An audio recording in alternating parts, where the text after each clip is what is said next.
what happened. You know how it goes. Anyway, I was talking about Father's Day. How Father's Day, what does it mean to be a father? And even though I'm a mother, some people don't think I could answer that, but I can answer that. A father is pretty much a man or a guardian, someone that's sticking by that child.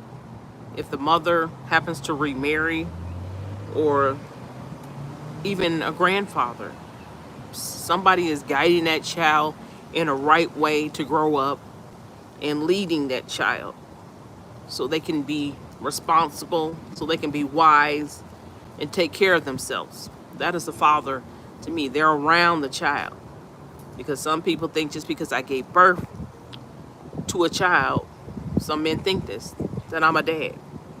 I've I pay child support, so I'm a dad. That's a part of it, but that's not being a father. A parent, I was saying earlier before I cut out or what have you, a child needs both their parents, a mother and a dad. A child needs a mother and a dad. Even if they have a guardian, they're still wanting to know, who do I represent? Who do I resemble? Because even my sister, we have, before she passed, we had both, my older sister, we had different dads. And even though she had, my dad was supporting her, it was still that empty feeling of saying, who is my dad? When she started having health problems, she was still wanting to know, who's my father. She knew the name, but she never knew who he really was. And so, I mean, that's how children get. Um, in life, you have to kind of let things go. When it comes to those things, the parent chose not to be in that life for a reason. And so, when that child or that parent chooses not to be, when you get that certain age, it's up to you. It's up to you to determine to reach out to that person. And if they decide not to, then welcome everybody in the chat. Thanks to those who are fathers. I don't do holidays, but to men who go out above and beyond and do things, I think that's a blessing. I think that's a blessing, because some mothers, they don't. Some mothers, there's some bad mothers out there that leave everything on the responsibility on the dad. He has to work, take care of the kids, get them to school, and so that's a shame. But that man need to reroute his house. You know what I mean? You got to take charge if that's happening. Other than if she's sick, then that's the only excuse. But everything else, if she's just laying around and ain't doing nothing, yeah, you gotta man up.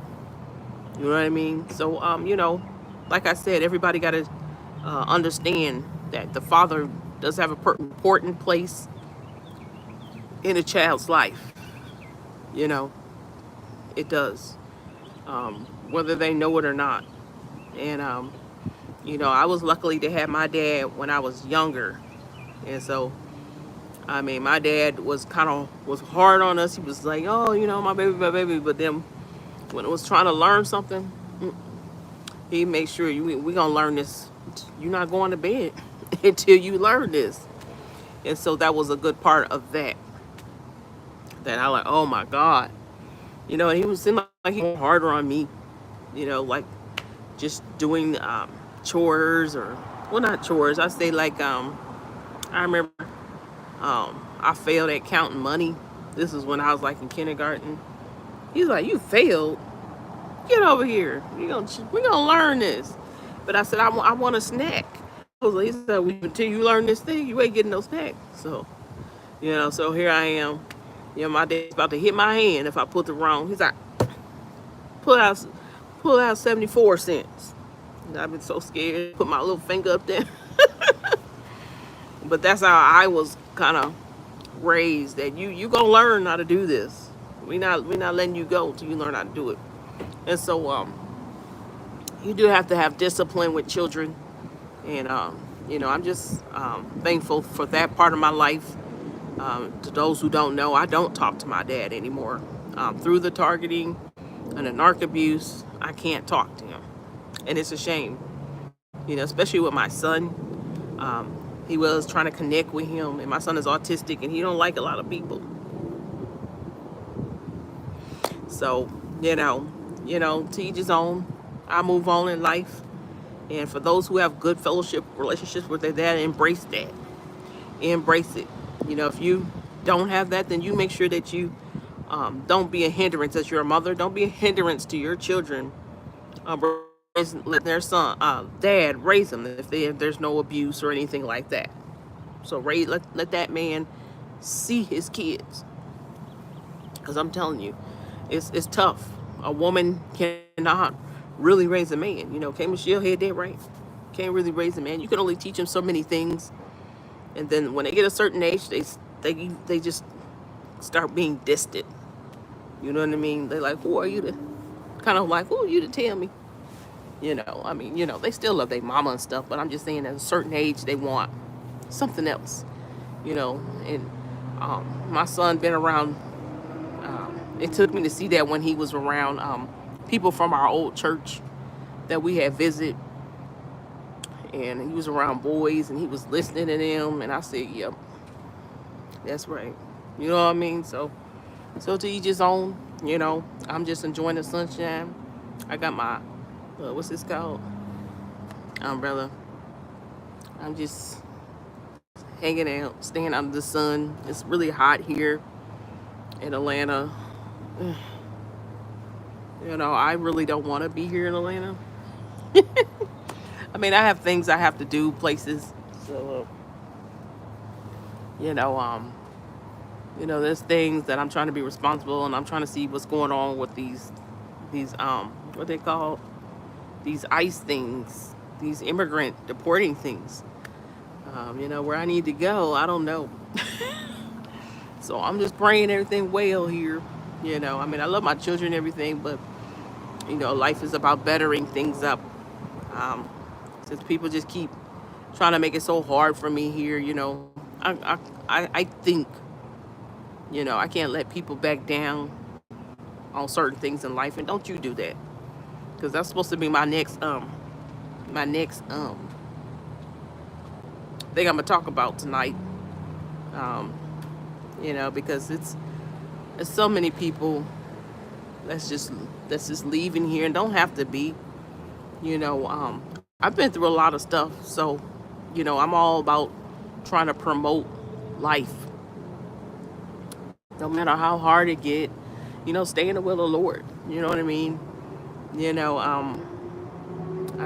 People think that I was this, I put together person, and that's why I get targeted, because of the way I was carrying myself. But that's, as a wife, I had a certain way that I had to look. I was looking nice and fly. And then in a later front, but I was always doing hair, so hair was the number one thing. So, I kind of stopped. Do to help get my kids back, and for people to really see me for who I am, and because people don't believe too that I'm homeless, and it's like, well, I don't really have a place to stay. I have places I go when I do have funds in my account, and I don't always have funds in my account. And so that's where I'm trying to, I'm not saying, hey, do you believe me now if I take all my braids off? You know what I mean? I don't care. I'm still going to be the same person. You know what I mean? This ain't where I stops. It's just that sometimes I'm just, letting all that kind of stuff go. I'm still a woman. You know what I mean? I still love, and I'm still who I am. I look like this when I'm with certain people, and I'm saying, okay.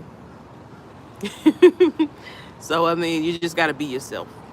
Be yourself. Learn to love. Learn to let go. When people are doing too much, let them go. Don't even argue with them. We made it past the full moon, but there's still people out there that, not to say that you got to stop doing anything, but I'm just saying, You know, full moon is where people are more emotional. You know, we just had like all these senseless killing things because people are just emotional. And then we had this deportation thing. So you got to really kind of keep to yourself. You know, trying to make sure my stuff don't get burnt. It's really hot out here, and so woo, I'm gonna have to take a swim since my hair is down. Woo, woo, woo, woo, woo, woo. Yeah, I know how to swim. I had 3 gym classes, so I should really know how to swim by now. I mean, I was trying to avoid getting my hair wet because it was right where it's at now, and it was like, oh my goodness, oh my goodness. And it's like that's the only way you gonna pass. And so they dropped it down to 2 because I started playing. I got to pick horseback. I did anything I could to get out of swimming. Well, I'm getting out of this. I took horseback riding. I loved horseback riding. I did horseback riding. I took bowling. I took golf. And I was like, anything else? Skiing. I took skiing. Listen, I don't remember skiing, but I do remember horseback riding. When I was horseback riding, you know, they wanted us to come later on. So, you know, because just so the horses can get fed. And so I get on the horse. You know, I was natural. They say I'm natural. But as soon as you get on, and they see your horse galloping, that horse is galloping, then all the horses galloping, and everybody. Ah, ah. Well, that's how it go. That's why I said, let me get on mine first, because I don't want mine taking off on me. So I miss horseback riding. You know, used to do that in the park just to get out of there. And plus, if I didn't like what was on the menu at school, I could eat the French fries there. That's just stuff I used to do. Just to, you know, whew. You know, you can eat at the bowling ring. That's another thing. Like, yeah, eat at the bowling ring. Well, they make sure nobody drinking. So, you know, it was just a lot of stuff I done that was fun in high school. Those are the things I did show up for. For those who don't know, I didn't graduate. I didn't graduate, but I still, like, as soon as I got out of school, I got my GED, like, within a quickness. I went to Job Corp, and I just was seeing how it was. And I'm telling you, I heard they're supposed to start cutting Job Corp. I don't know if that's true, but they had helped me out a lot. So, you know, it's Father's Day, I guess. You know, I'm just chilling. You know, I don't, you know, with my me in and out. It's 5 something. Okay, I'm just chilling. Um, you know, just taking life as it is. You know, I'm can be a bit tiring. You know, but you hold on. You know, especially those who have to go through targeting. Hold on. You know, the Most High sees it, and He gonna judge it. Yeah, what's that scripture? 1 Thessalonians, where He said, while others are saying peace and safety, like a woman in labor pain, to be swiftly and suddenly, there'll be no escape. Whoever's bothering you, hurt you, or done you dirty, God said He is not gonna let the judgment go. And that's what I be praying for at night. You know, the judgment. So I'm gonna get off because I can't really interact with you all. You know, I think it just gets so many people out. Um, you know, thank you to all my new subscribers. You know, I do what I do. You know what I mean? Feel free to say something to me in the comment section. You know what I mean? You know, for my haters that be in there, you know, I got a squad of haters, just so you know. So don't even engage with them. You know what? They're all one. You know, they'll follow me. The narc abuse, they'll follow me down here just to keep thinking people being targeted or is targeted or whatever they want to say it. You know what I mean? But I got, you know, you know what I mean? I'm gonna depend on the Most High for everything going on with me, and you do the same, because that's what I'm gonna be talking about tonight. probably put in my description thing. So I'm gonna get on out of here because I got something else I gotta do. I just thought I'd come through, and hopefully blessings be to you all. Have a blessed day and be a father to your kids. If you're a dad that push something out, that means so much to a baby. Take care of your kids. Take care of your kids if you a daddy. Or you married to her mother, you still gotta help. If you married to that mother and that's not your son, you still gotta help. Be good. All right. Blessings, everyone. I'm gonna get this off of here. Bye.